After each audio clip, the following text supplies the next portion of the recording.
രാത്രിയുടെ നിശബ്ദതയിൽ ഒരു വിജനമായ ഹൈവേയിലൂടെ നിങ്ങൾ ഒറ്റയ്ക്ക് ഡ്രൈവ് ചെയ്യുകയാണ്. പെട്ടെന്ന് റോഡരികിൽ ഒരാൾ കൈ കാണിച്ച് ലിഫ്റ്റ് ചോദിക്കുന്നത് നിങ്ങൾ കാണുന്നു. നിങ്ങൾ വണ്ടി നിർത്തുന്നു. അവർ പിൻസീറ്റിൽ കയറുന്നു.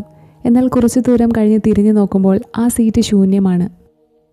കാറിൻ്റെ ഡോർ തുറക്കാതെ അവർ എങ്ങോട്ട് പോയി? ലോകമെമ്പാടുമുള്ള ഡ്രൈവർമാരെ നൂറ്റാണ്ടുകളായി ഭയപ്പെടുത്തുന്ന ഈ പ്രതിഭാസമാണ് ഫാൻഡം ഹിച്ച് ഹൈക്കേഴ്സ്. ഇതിലേറ്റവും പ്രശസ്തമായത് അമേരിക്കയിലെ ഷിക്കാഗോയിലുള്ള റെസറക്ഷൻ മേരി എന്ന പെൺകുട്ടിയുടെ കഥയാണ്. എന്നാൽ ഇതൊരു വെറും പ്രേതകഥയാണോ?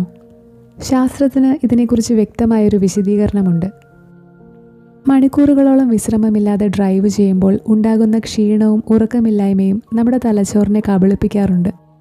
ഇതിനെ ഹൈവേ ഹിപ്നോസിസ് എന്നാണ് വിളിക്കുന്നത്. ഇരുട്ടിൽ കാണുന്ന മരങ്ങളോ അടയാളങ്ങളോ ഒരു മനുഷ്യരൂപമായി നമ്മുടെ മനസ്സ് തെറ്റിദ്ധരിക്കുന്നു. നമ്മൾ പോലും അറിയാതെ നമ്മൾ ചില സ്വപ്നങ്ങൾ കാണുന്നു. എന്നാൽ ഈ ഹൈവേകളിൽ നമ്മൾ ശരിക്കും ഭയക്കേണ്ടത് പ്രേതങ്ങളെയല്ല, മറിച്ച് യഥാർത്ഥ മനുഷ്യരെയാണ്. കഴിഞ്ഞ കുറച്ച് പതിറ്റാണ്ടുകളായി ലോകത്തിൻ്റെ പല ഭാഗങ്ങളിലും ലിഫ്റ്റ് ചോദിച്ച് വാഹനങ്ങളിൽ കയറിയവരും ലിഫ്റ്റ് കൊടുക്കാത്തവരുമായ ആയിരക്കണക്കിന് ആളുകളെ യാതൊരു വിവരവുമില്ലാതെ കാണാതായിട്ടുണ്ട്.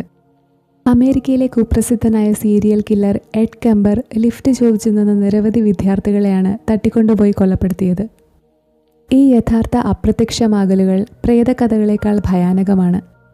പലപ്പോഴും ഇത്തരം കൊലപാതകങ്ങൾ ചെയ്യപ്പെടുന്നത് ഈ വിജനമായ ഹൈവേകളിലാണെന്നതാണ് സത്യം.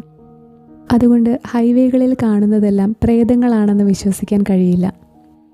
പക്ഷേ ആ ഇരുട്ടിൽ ഒളിഞ്ഞിരിക്കുന്നത് നമ്മെ അപകടത്തിലാക്കുന്ന കൊള്ളക്കാരോ കൊലപാതകികളോ ആകാം.